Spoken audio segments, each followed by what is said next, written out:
think the reason people love beating up on our industry is that no one actually knows anything about it. So you can just tell people anything.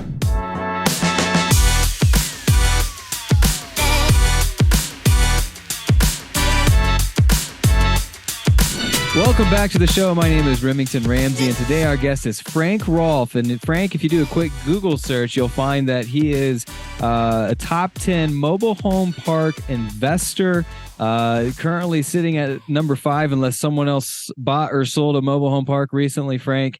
But what I love about your story, and what I think people will come to love about you, is how you have truly become a spokesperson for this industry that few people really know about. But thanks for joining us, Frank. Yeah, well, thanks for having me. Love talking about mobile home parks. So happy to be here. I feel like I know you probably a lot better than you know me. I've been listening to your podcast for years now. I just think you have this way about you that really communicates well in those short 15 to 30-minute podcasts where you kind of talk about the industry and everything under the sun. A couple of my friends have been heavily invested and doing quite well. You were featured on Justin Donald's podcast, Making Millions with Mobile Home Park Investing. So I'm excited to dig in. Before we jump into mobile home parks, though, you've got a pretty cool background there. You just informed me that you live in a house built in the 1800s, 1808, and it's actually on Wikipedia. Tell me about it. Yeah, sure. It's a strange deal. I live in St. Genevieve, Missouri, which is the oldest city in America west of the Mississippi. So, this is where the western part of America began. And our house has 3 firsts in American history. It was the first school west of the Mississippi. It was also the first Christian Brothers school in the U.S. And it was also the site of the first hanging west of the Mississippi. Oh, wow. So as a result of those 3 firsts, we are a National Historic Landmark and, have a nice long Wikipedia thing on it. But it's just kind of fun. And believe it or not, even though the house is built in 1808 and was made into a house in 1861 by General Furman Rozier, we were only the second family to live here. So it's been off the market for a couple hundred years. So it's Are you still finding interesting artifacts or things about the house that you every day? Every day. It's amazing how much history comes out of the yard on a frequent basis, just by virtue of mowing and planting. We extract old original china from the house. We've hid sterling silver from the house. Maybe someone dropped during a yard party, all kinds of stuff. But yeah, no, it's chock full of history everywhere. Well, it's right up your alley. You strike me as someone who is just obsessed with storytelling and narratives. Yep. And that's something That's something you almost have to be for your line of work. A quick Google search, like I said, will put you in your About Bio section. And one of the more controversial sentences is your business model, and your business model that you teach has been criticized by many as unethical. And I'm wondering if that comes with the territory because of the actual subject matter, which is mobile home parks and understanding the industry. But why do you think that your business model has come with such scrutiny? Well, I think it came with such scrutiny because the business itself is very misunderstood, right? We're basically a parking lot for people to park mobile homes. We're not involved in the homes. Sometimes we're blamed for the quality of the homes, but in fact, they're not our homes. So I've been called by journalists wanting to know how dare I offer what they view to be substandard aesthetically housing, and they're not our homes. We're just the owners of the land. Sure. And I think one big thing people don't accept in America today, they did until just modern times, is that you can actually make money and do a public service at the same time. So the strange polar view of today's America, if you make money, you're evil. So the only way you cannot be evil is to either be a nonprofit or work in the government, or I guess offer business and services and lose money with it. But, and there are people who take advantage of that bottom demographic of America, most notably payday lenders who charge, extremely high interest rates. They're not usury. I think they legally can do what they're doing. But, clearly when someone borrows $600 and repays, say, $1,000 in interest on it, that's maybe not not altogether a good thing for folks, although Yeah, no that is doubt. something that people want. But in our industry, we provide the only affordable form of detached housing at a very, very low rate. Yeah. And most of the criticism has simply been the fact that our rates are so ridiculously low that we're starting to raise them up to a more reasonable level. It's nothing more than that. It would be like if Costco's $1.50 hot dog, chips and drink went to $3 because Costco could no longer afford to lose money on it. That doesn't mean the hot dog, chips, and drink aren't still phenomenal value, but they've gone up 100% in price. So I think it's just a whole lot of misunderstanding. And then you have to remember that, and we've been talking about the industry for 30 years now. Only recently has the media become so polarized, right? I mean, we were On in the the New York subject Times of and mobile home parks. mobile home parks, and how suddenly, rather than being the white knight who's saving America, we're now the evil monopoly piece with the top hat. This is a new invention. So, we have wonderful articles on the industry, even on us in the New York Times and Time Magazine and Bloomberg and the Wall Street Journal and those things. And this new kind of woke hatred for the industry is fairly recent, and I think it'll be just a fad, and it'll wear out. I'm already feeling it starting to wear out now. Well, if you follow your podcast or your teachings or your seminars for any amount of time, you find out very shortly or quickly that you are a big fan of home ownership. You're a big fan of giving people the opportunity to have home ownership where they might not have already, but then also the pride that comes with that and taking care of your property. So I've toured a couple of your homes or mobile home parks, and they're beautiful. I mean, I would vacation there, live there. I mean, they're not your typical 8 Mile, what most people think of the Eminem movie. And they're run down, and they view the owners as like, just landlords that don't care. But from anyone I've talked to, including yourself, it's quite the opposite. So I love your podcast, and I love the direction that you take that. What do you feel like are some of the hot button items right now that contribute to that narrative? Well, let's talk about 8 Mile for a minute. 8 Mile is the movie itself, and Eminem is a Missouri product. I live in Missouri, so he is one of our better known recording artists. But the movie itself was very incorrect. I actually went out to the 8 Mile Park when touring some of our parks in Michigan, just out of curiosity. So I Googled up the 8 Mile, and the 8 Mile is actually a fairly nice retirement mobile home park. So the 8 Mile film was filmed on a set. If you look it up, that was a set. That was not actually a mobile home park. So did he not grow up in Detroit like people think, if he's from Missouri? He grew up in Detroit. That part is true. He did grow up in the area of Detroit known as 8 Mile. That part is true. But he did not grow up in a nasty, flat roof, rusted, broken beer bottle, burned up car trailer park. That was an invention. And you see that portrayal over and over in the media, because they've realized that they've got a great niche going. If you say the word trailer park or mobile home park to the average American, they immediately think sex and violence, right? And so it's easy to garner audience share. That's why National Enquirer loves to, just recently brought out a series of articles on the fact that Barbara Corcoran, if that's her name, from Shark Tank, lives in a trailer park now out in Malibu. It's not really exactly a trailer park. It's a mobile home park on the ocean in Malibu. It's been there for half a century. The mobile homes sell for about $500,000 to $1 million.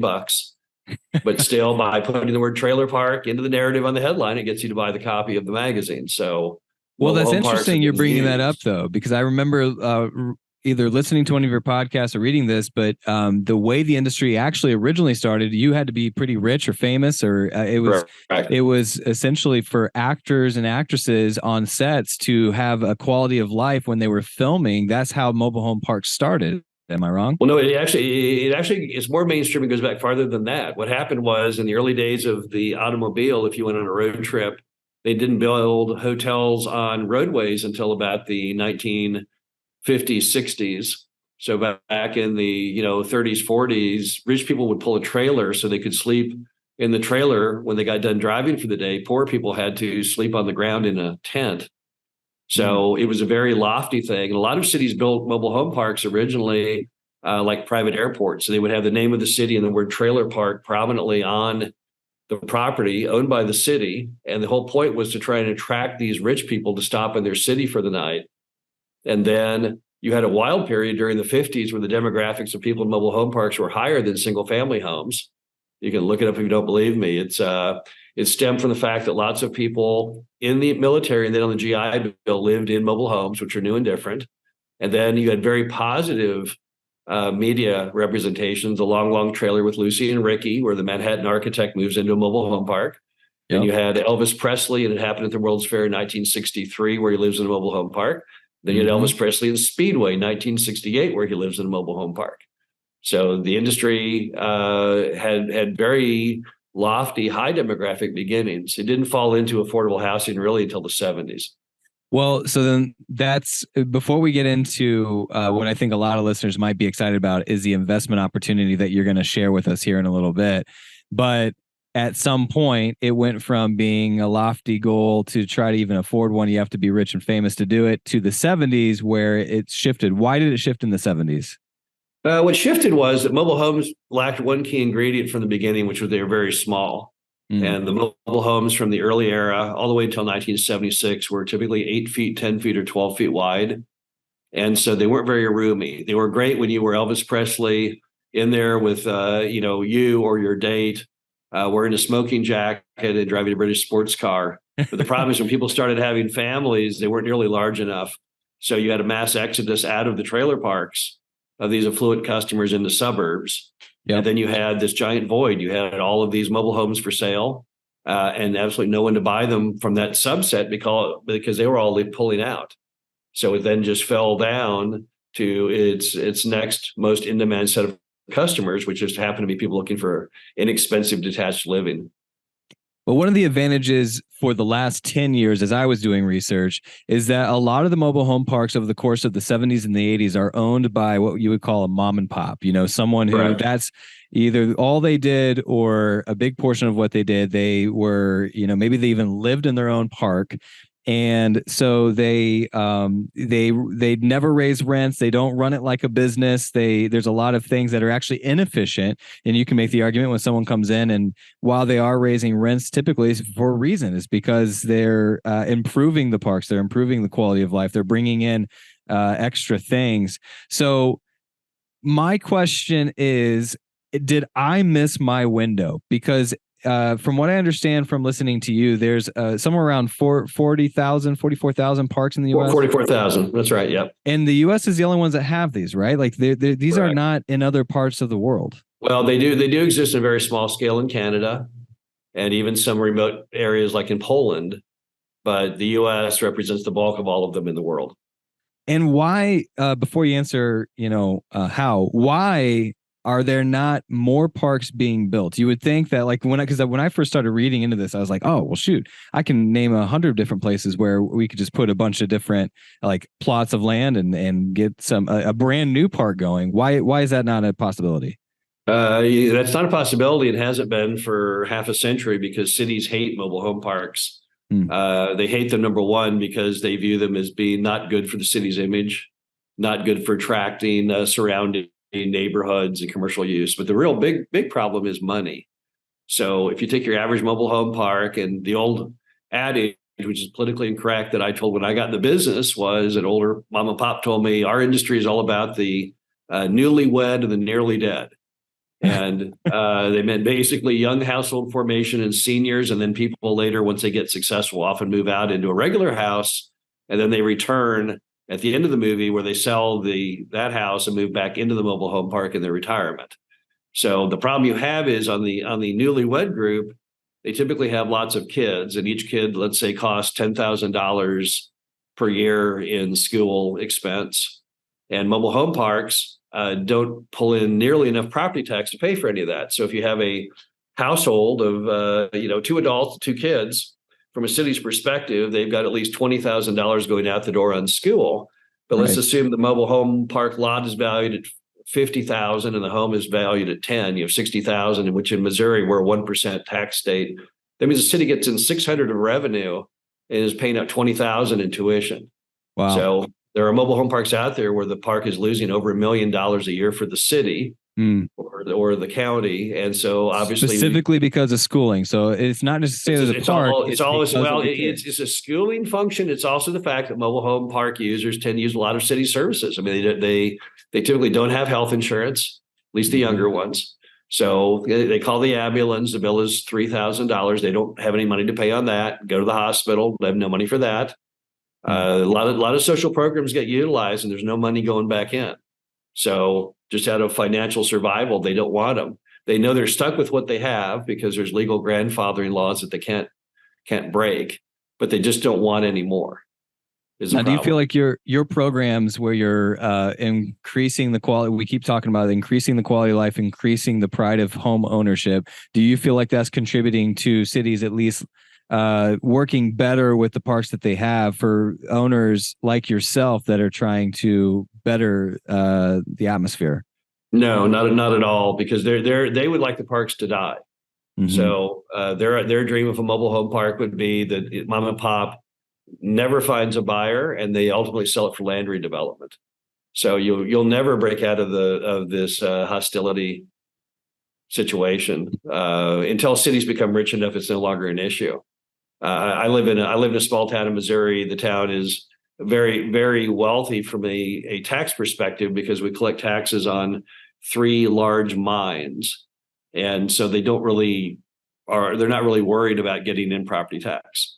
They're not really worried about paying for schools. So their hostility is very, very low. But in your typical city, which is struggling to pay the bills, getting rid of that mobile home park and freeing up who knows how much, $500,000 to $1 million a year in city expense, they have millions of things they'd rather spend that money on.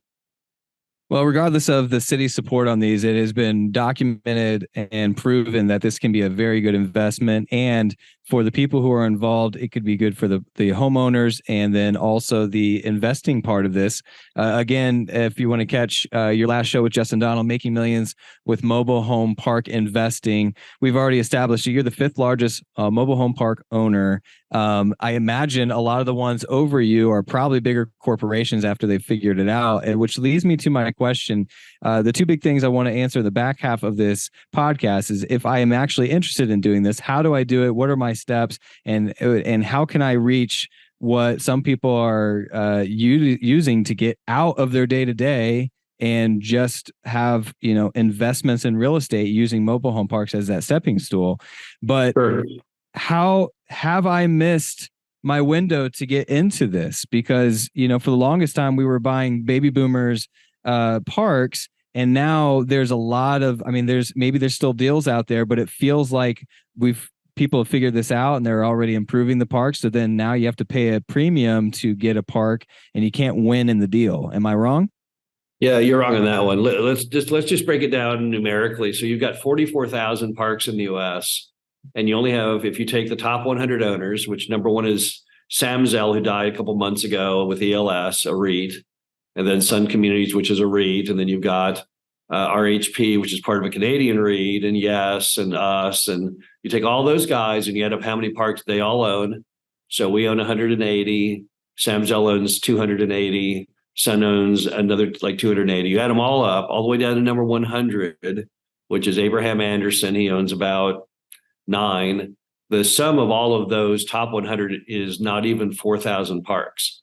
Wow. So the 44,000 parks, the institutional owners did not even represent 10% of the total number, right? And the mom and pops out there, they still predominantly own them, but they have their own biological clock that's ticking. They're mostly silent generation, which is the folks born after the greatest generation, yet prior to the boomers.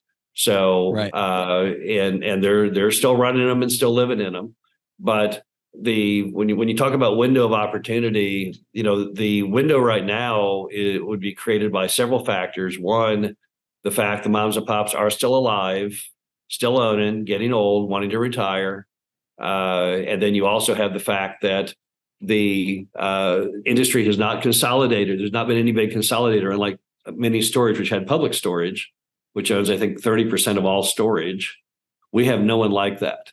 So right. Even Sam Zell, who's the biggest, owns roughly 300 parks out of 44,000. So we have never developed organically our own big behemoth that buys the stuff up.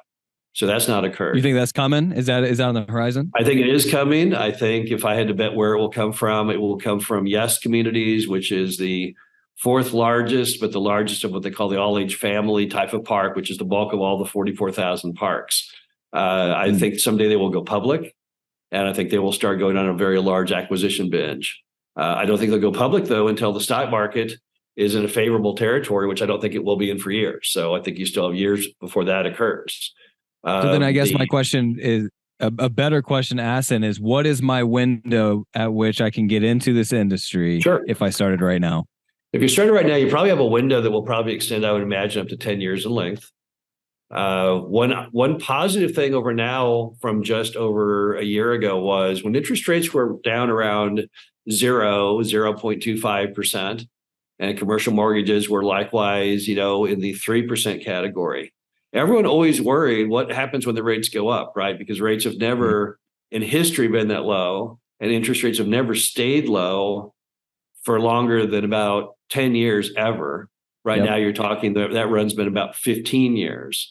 So you always had this worry. Well, if I buy that mobile home park and I get a loan on it for, 3.5%, and the rates go up, will I be crushed? Well, that worry's now gone away because Jerome Powell took the rates up 5 points. So now when you're getting in now, you're probably getting in on the high side of the interest rate cycle. So it's probably a safer time to buy now than it was before. So actually the window is probably better now than it was before, because if you buy a park now and the rates go down, you would ride an increase in value by virtue of not doing anything but simply being in the adjustment of the rates. As far as product on the market, what's going on right now is you have a very funky period right now where a lot of your moms and pops, they don't know what to do because they've seen the value of their properties go down significantly with the interest rates go up. And they're wondering, are the rates going to go back down again? Or are they going to go up farther? Or are we in plateau? And no one really knows. So a lot of people right now are kind of wandering around in shock from a seller perspective because they don't know if they should sell or should not sell or what the deal is. Now, one way to get around that with a lot of your sellers, which is beneficial both directions, is with seller carry. Right? If the seller will finance, let's say at 4%, then you can pay about the same prices back at the peak of the market or peak of pricing back when interest rates were very, very low. And that's one way to get them the price that they dreamed of. It also gets them a stable income that is as attractive as a CD and more attractive when CD rates go down. And then as a buyer, it allows you to get in, obviously, at a low interest rate, push the rents, fill the lots, prep the thing, and then perhaps 10 years into the future, refinance it out. So are you seeing a lot of high rise in seller financing with the rates where they're at for the last year? Am I seeing a lot of what? What was the first part? Seller financing. Are you seeing where they? Yeah, we've seen seller financing big since the beginning. My very first 5 parks were all seller carry. My partner Dave Reynolds, all of his early parks were seller financed. Seller finance is still probably one of the most prevalent ways parks get bought and sold. Fannie Mae, Freddie Mac is the largest by dollar volume. They're over 51% by dollar of all park loans. But seller carry is still a huge component. If I had to guess, I would guess seller carry today is still probably about 20% of all the loans that are made. Frank, you're a wealth of knowledge on this topic. How do you have all this information on these data points? Obviously, you have your own parks and you talk to some of the other guys, but how do you have all the data points for the entire industry? Well, what happened is that my partner Dave and I, we both came into the industry from not your typical mom and pop perspective. I have an economics degree from Stanford. Owned built a billboard company from scratch, sold that to a public company. Dave was practicing CPA with a expertise in taxation. So we're not like you. Most mom and pop careers where they were postal carriers, things like that. So we were more numbers driven, and we've been trying to apply science to the industry since we got in it. And the industry has had a horrible need and lack of actual science. No one cares to follow numbers, track things, talk about things. So we've been trying to backstop the industry with some degree of numerical reasons why it works. And in so doing, our thought it would elevate the industry to our own selfish ends as far as making it more mainstream. And we've also over the years educated a lot of banks, appraisers, and people. So it kind of all organically fits together. but I just know a lot of data because that's been our goal, is to try and create and define all the different data sets. When you do the math and apply the science to your personal gains over the years from owning such a vast amount of parks, one could ask why you spend so much time educating the rest of us. I mean, it's pretty impressive. If you look at the top 10, you're the only one that I can find that's actually actively out there trying to better the industry, do podcasts, run seminars. Where's this passion come from? What are you excited about? I mean, because you obviously don't need the money. Pardon me for saying so. Why do you continue to do all this content? Okay, well, I have been teaching as a hobby since I was a junior at Stanford. I was the youngest faculty member at Stanford when I was there back in the late 70s, early 80s. I was the co-instructor of the public speaking class that they had, which I fell into because I was teaching assistant for it, and then one of the teachers left, and so they just made me a teacher. So I was a faculty card carrying junior. When I got out of college, I kept on teaching public speaking at SMU in Dallas for fun. So I've always had as my hobby teaching. So I find it enjoyable. So a lot of what I do is because that's actually just my hobby. But at the same time, it's fun helping people. It's fun watching how the industry develops. And to be honest with you, in recent times, it's actually been a whole lot more fun trying to argue with this new woke mentality. So it wasn't as exciting until this recent thing. I love sparring with all types of different media groups, no matter how crazy they are, and that's why you'll see me in a lot of the things out there. If you Google up the industry, is no one else wants to do that. But I was an old high school debater. I find it kind of mentally challenging and fun to debate people. Well, it's the second time you've brought up woke haters. What specifically about that grouping of people is attacking the industry of mobile home parks? What are they so upset about? Well, the most damaging person you had was actually Elizabeth Warren. Elizabeth Warren, back in 2019, sent a letter to all of the private equity groups who are either in the industry or considering it, threatening to come after them with a vengeance if they dared to buy a mobile home park. Right. So that damaged the industry. It scared a lot of people who might have made purchases into not. On what grounds? No real grounds. She wanted a publicity stunt, and obviously some minion who worked for her said, "Hey, here's something. You can't offend anyone because park owners have no political voice. So, it's a win-win. It looks like you're the advocate of the poor and at the same time, or trashing a group that doesn't have any political voice." So she popped on the scene. Then you had John Oliver, his program. He jumped on there after her because obviously her assistants are tied to people who write stuff for John Oliver. And that was kind of the start of the new woke wave. So there really wasn't any of that until about 2019. I think the reason people love beating up on our industry is that no one actually knows anything about it. So you can just tell people anything, and they're too dumb to know the actual truth of it.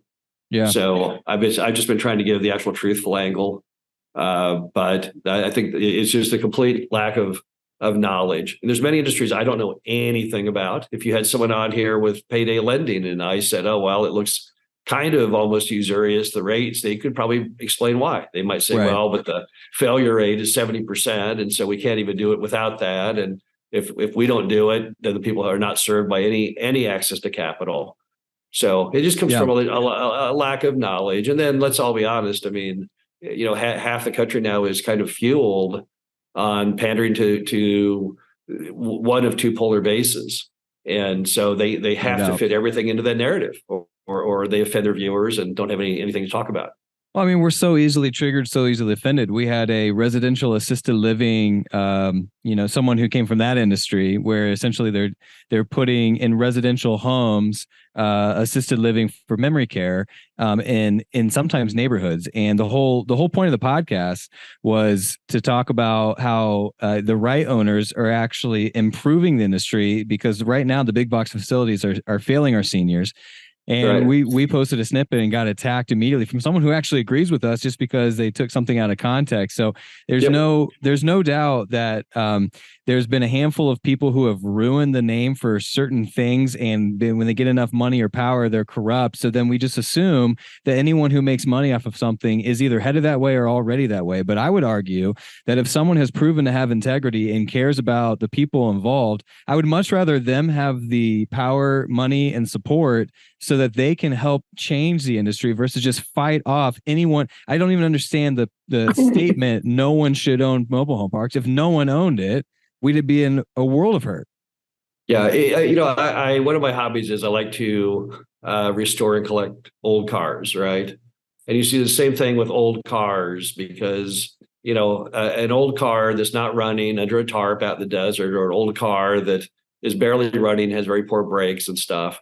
It's not really going anywhere. It's not of any real use to society. But then if you restore the car, some people are mad at you for restoring the car, right? If you put fuel injection in it or new brakes on it, you've ruined its historical attributes. And the problem is life is all about change.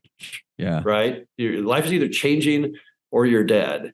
And Yeah. so you're coming into two options. You can either bring the old parks back to life, or you can just watch them go out of business, because typical park locations are attractive for redevelopment. They're the right size for most pad users. They're typically on major streets because they're built back in the 50s, 60s. They have access to city water and sewer, pretty well located, and they're a natural target to redevelop because you'll get any permit you want to redevelop them. To get rid of the park, the city would happily give you any zoning you want.